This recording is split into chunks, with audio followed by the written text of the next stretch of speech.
नमस्कार खवय्यांनो, फार मनापासून तुम्हा सगळ्यांचं स्वागत करतो आपल्या लाडक्या ताज्या ताज्या गरमागरम कार्यक्रमात, ज्याचं नाव आहे आम्ही सारे खवय्ये. आपल्या घरची चव. तुम्हाला एक सांगू का, एखाद्या गोष्टीची सुरुवात आम्ही तुमच्या जीवावरती करतो आणि त्याला प्रतिसाद मिळाला की आम्हाला फार आनंद होतो. आम्ही हा कार्यक्रम नव्याने सुरू केला, आपल्या घरची चव म्हणून, आणि तुम्हाला साथ घातली की खाली नंबर दिलाय, त्याच्यावरती संपर्क करा. इतके छान छान पदार्थ येत आहेत, इतके छान छान फोटोज येत आहेत, इतक्या लोकांचे निरोप येत आहेत की आम्हाला अगदी भरून पावल्यासारखं होतंय. तुम्हाला माहितीये का, एक तर रेसिपी अशी सुद्धा होती की फुलांपासून भाजी करता येते, याचा शोध मलाही पहिल्यांदाच लागला. इतका छान प्रतिसाद येतोय. तर हा प्रतिसाद असाच कायम ठेवा. आम्ही कायम उत्सुक आहोत तुमच्या घरची चव या मंचावरून आपल्या घरची चव करून प्रेक्षकांना दाखवायला. अशाच एक ताई आज इथे येत आहेत आणि त्यांच्याकडे सुद्धा खाद्य परंपरा आहे. त्यांच्या घरामध्ये पूर्वापार सगळ्यांना असं खाऊ घालायचा एक प्रघात आहे, आनंद आहे, आणि त्यांच्या घरातल्या काही थोरा मोठ्यांनी मोठ्या मोठ्या अभिनेत्यांना सुद्धा जीव घातलेला आहे. आता त्यांच्या हातची चव मला चाखायला मिळणार आहे. काय आनंद आहे. फार मनापासून स्वागत करूया वीणाताई प्रभू यांचं. प्लीज या. नमस्कार वीणाताई, खूप मनापासून स्वागत. कशा आहात तुम्ही? बरी आहे. छान दिसताय. थँक्यू. ही साडी काही जरा वेगळा काय आहे? माझी लग्नाची साडी. मला वाटलंच काहीतरी स्पेशल आहे या साडीमध्ये. मला वाटलंच. मला शाबास म्हणा बरं. शाबास. मला कसं कळलं की ह्या साडीमध्ये काहीतरी स्पेशालिटी आहे? स्पेशलिस्ट म्हणजे 28 वर्ष झाली आमच्या लग्नाला. किती गोड, किती गोड. म्हणजे जुन्या साडीत जुनं ते सोनं. अगदी बरोबर. हा, आणि आता परत या साडीच परत आपल्याला भेटेल की नाही माहिती नाही ना. तुम्हाला एक कॉम्प्लिमेंट देऊ का? हो ना. तुमच्या लग्नात तर काही मी नव्हतो, हो, पण माझी खात्री आहे 28 वर्षांपूर्वी तुम्ही जेवढ्या सुंदर दिसत असाल त्याच्यापेक्षा थोड्या जास्तच आत्ता दिसताय. थँक्यू. साडीतही बदल झाला नाही आणि साडी वालीतही काही फार बदल झालेला नाही. थँक्यू. वा वा. वीणा हे नाव सासरी आल्यावर? नाही, माझं पूर्वी नाव नैना होतं. अच्छा. हा, आणि आमचं सरनेम शानभाग होतं. बर. हा, आणि माझ्या आजोबा म्हणजे आम्ही दादरला आमच्या स्टुडिओमध्ये बर. तिथे एक कॅन्टीन होतं रणजित स्टुडिओमध्ये. बर. तर ते शानबाग म्हणून आम्ही दादरमध्ये खूप फेमस. बर. म्हणजे सगळे तुमच्यासारखे, म्हणजे पूर्वी जे सचिन दादा आणि काही अजून खूप जणांनी तिथे आमच्याकडे नाश्ता, भोजनाचा आस्वाद घेतलाय. वा. Even पण त्या कॅन्टीनला काय मिळायचं नेमकं? मिसळ पाव आणि ऑमलेट पाव. अरे वा. म्हणजे आणि चहा, कॉफी, बर. भजी वगैरे, लाडू, असे म्हणजे आजोबा होते तेव्हा सगळं बनवायचे. वा. तेव्हाची तुम्ही नैना शानबाग, आता वीणा प्रभू. प्रभू. फार छान, व्हेरी गुड. मग तुमच्याकडची ही जी खाद्य परंपरा आहे ती तुम्ही कायम ठेवली? हो, कायम ठेवली. म्हणजे मी आता कॅन्टीन नाही सांभाळत, पण माझ्या वडिलांनी केलं. पण नंतर मी लग्न झाल्यावर माझी मुलं आणि संसार ह्यातच. फार छान वाटलं तुम्हाला भेटून. मला याच्यासाठी हा कार्यक्रम फार आवडतो. घराघरातल्या गृहिणी फक्त हातची चव नाही तर लग्नातली आठवण सुद्धा, संसारातल्या काही छोट्या छोट्या गोष्टी सुद्धा इथे घेऊन येतात.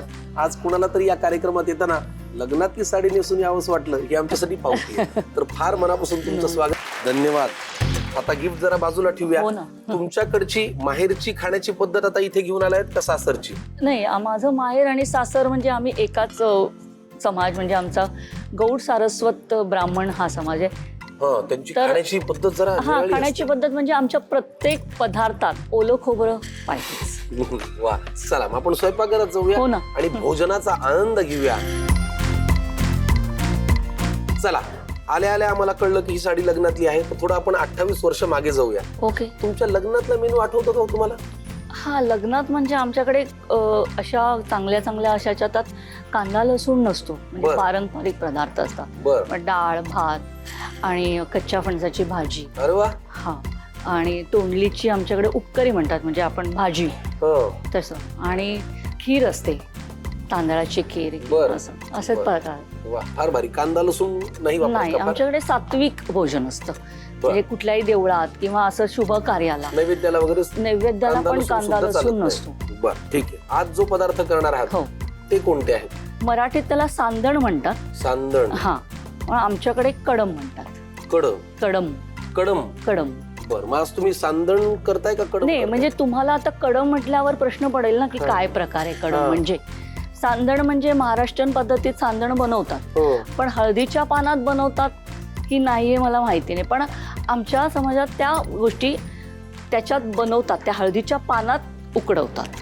म्हणून आज आपण काय करतोय? कडम. हा, हळदीच्या पानातलं काकडीचं कडम. मंगलाष्टक एवढं मोठं आहे ना. नाही, सोपं आहे. हळदीच्या पानातलं काकडीचं कडम. हो वाव, अस्सल पदार्थ आहे. आपण लगेच साहित्य बघूया चला. आणि एक फार मला बरं वाटलं की साहित्य अगदी मोजकं आहे हो ना, आणि आमच्या खवय्यांना लगेच खायला मिळेल. पटकन. काय साहित्य सांगा. काकडीच्या कडमासाठी 5 ते 6 हळदीची पानं, किसलेली काकडी, 1 वाटी तांदळाचं पीठ, 1 वाटी रवा, 1 वाटी खोबरं आणि चवीपुरतं मीठ. छान. बरं, काकडी किसून पाणी काढून घेतलंय का. हा, पाणी काढलं तर म्हणजे त्यातला थोडासा कडवटपणा आपला निघून जाईल. चला मग आपण कृती करूया. हो ना. पहिल्यांदा काय करायचं. एक आपल्याला पाऊल लागेल. मोठा घेऊ.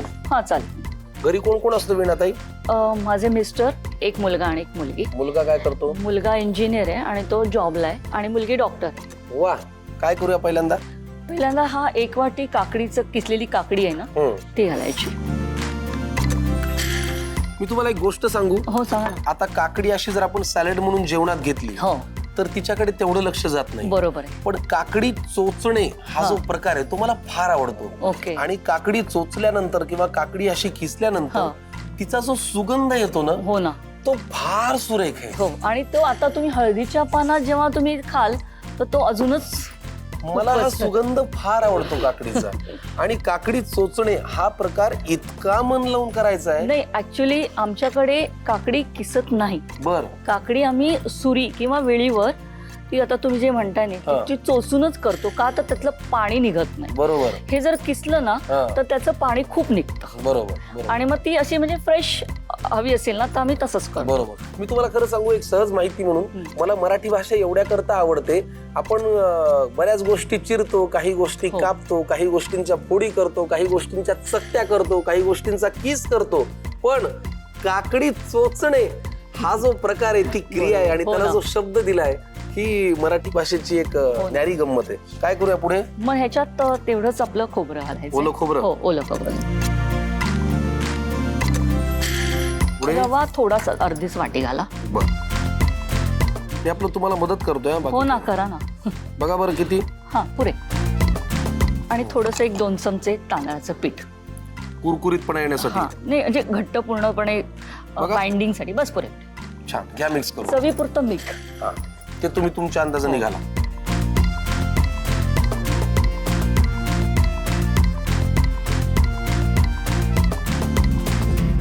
आता हे असं म्हणजे असं घट्ट तयार झालं बघा. आता काय करूया. एक पान असं उभं, बरं. एक पान असं आडवं. बरं. यात आपण हे मिश्रण थोडं थोडं असं ह्याच्यात असं छान असं मस्तपैकी असं गोळा त्याचा असा चौकोनी करायचा,